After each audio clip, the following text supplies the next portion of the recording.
दर्शकों नमस्कार, मेरा नाम है मनीष कुमार सिंह और आपका बहुत-बहुत स्वागत करता हूं।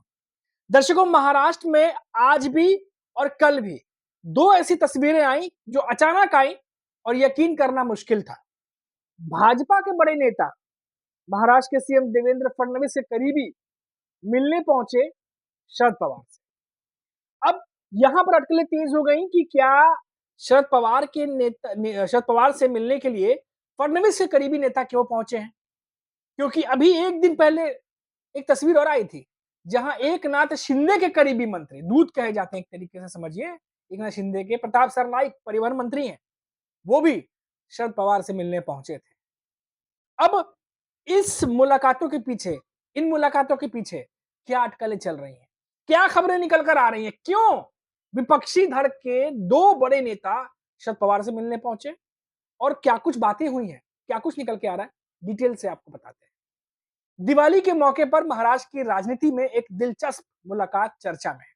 भाजपा के वरिष्ठ नेता और मुख्यमंत्री देवेंद्र फडणवीस के बेहद करीबी माने जाने वाले विधायक प्रसाद लाड ने एनसीपी सुप्रीमो शरद पवार से और उनकी बेटी सांसद सुप्रिया सुले से मुलाकात की, दिवाली की शुभकामनाएं दी।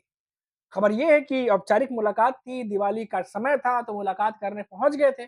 यह भेंट लाड परिवार की ओर से दिवाली शुभेच्छा जो है वो देने के लिए मुलाकात बताई जा रही है। प्रसाद लाड ने शरद पवार और सुप्रिया सुले को दीपावली की हार्दिक शुभकामनाएं दी और अपने परिवार की खुशी साझा की। प्रसाद लाड ने बताया कि वो हाल ही में नाना बने हैं क्योंकि उनकी बेटी को पुत्र रत्न की प्राप्ति हुई है, ऐसी खबरें हैं। अब हालांकि भले ये बातें कही जा रही हो पर बीएमसी चुनाव से पहले भाजपा नेता का एनसीपी के नेता शरद पवार से मिलना, क्या ये सिर्फ शिष्टाचार मुलाकात थी? ऐसा लगता नहीं है क्योंकि राजनीतिक हलकों में कई कयासों को अब जन्म दे दिया इस खबर ने। कई और कयास लगाए शुरू हो गए हैं। राजनीतिक जो विश्लेषक है उनका मानना है कि यह भेंट आने वाले बीएमसी और दूसरे नगर निकाय चुनाव से पहले राजनीतिक समीकरण में बदलाव का बड़ा संकेत हो सकती है। अब क्या बदलाव होने जा रहा है? क्या भाजपा की तरफ से कोई कोशिश की जा रही है शरद पवार की तरफ सॉफ्ट कॉर्नर दिखाने की? क्या शरद पवार पिघलेंगे? और क्या महायुति के नेताओं से जो मुलाकातें चल रही हैं इन दिनों, क्या ये वाकई में सिर्फ दिवाली के लिए शिष्टाचार वाली मुलाकात थी या फिर कुछ और चल रहा है?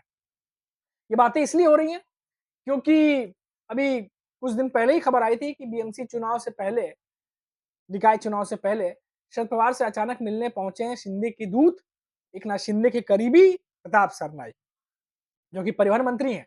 अब भाजपा के नेता मिलने पहुंचे, क्यों मिलने पहुंचे, वो क्या कह रहे हैं और अटकलें क्या लग रही है वो मैंने आपको बताई।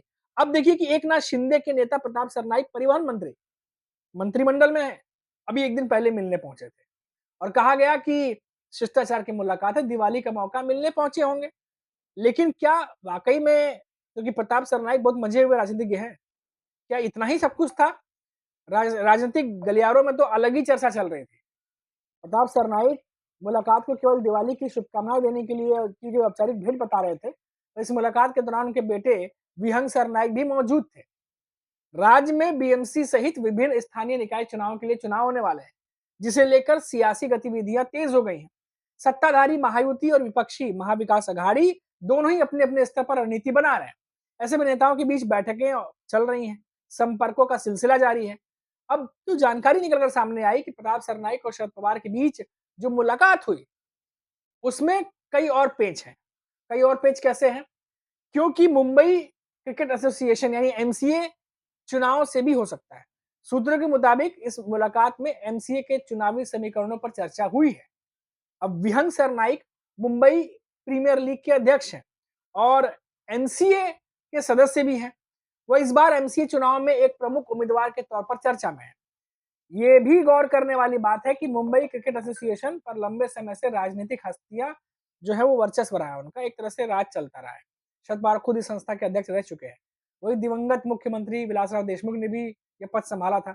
वर्तमान में भाजपा के नेता आशीष शेलार भी एमसीए की राजनीति में एक प्रभावशाली चेहरा माने जाते हैं। अब ऐसे में शरद पवार प्रताप सरनाईक की मुलाकात को लेकर ये सवाल उठने लगे हैं कि क्या सिर्फ दिवाली की औपचारिकता थी या फिर मुंबई क्रिकेट एसोसिएशन के चुनाव के बहाने कोई नया राजनीति समीकरण बन रहा है। तो अब ये तमाम चीजें चलने लगी।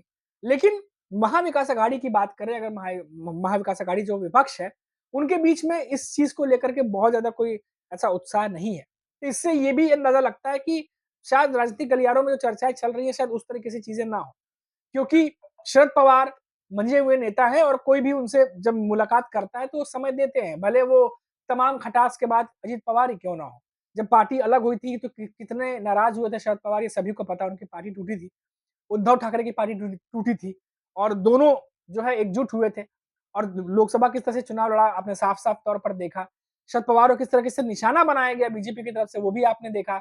और लोकसभा चुनाव में माना जाता है कि जो शरद पवार के खिलाफ जो अपशब्द इस्तेमाल किए गए थे उसी की वजह से काफी नुकसान भाजपा को हुआ था। अब ये तमाम चीजें पास्ट में घट चुकी हैं।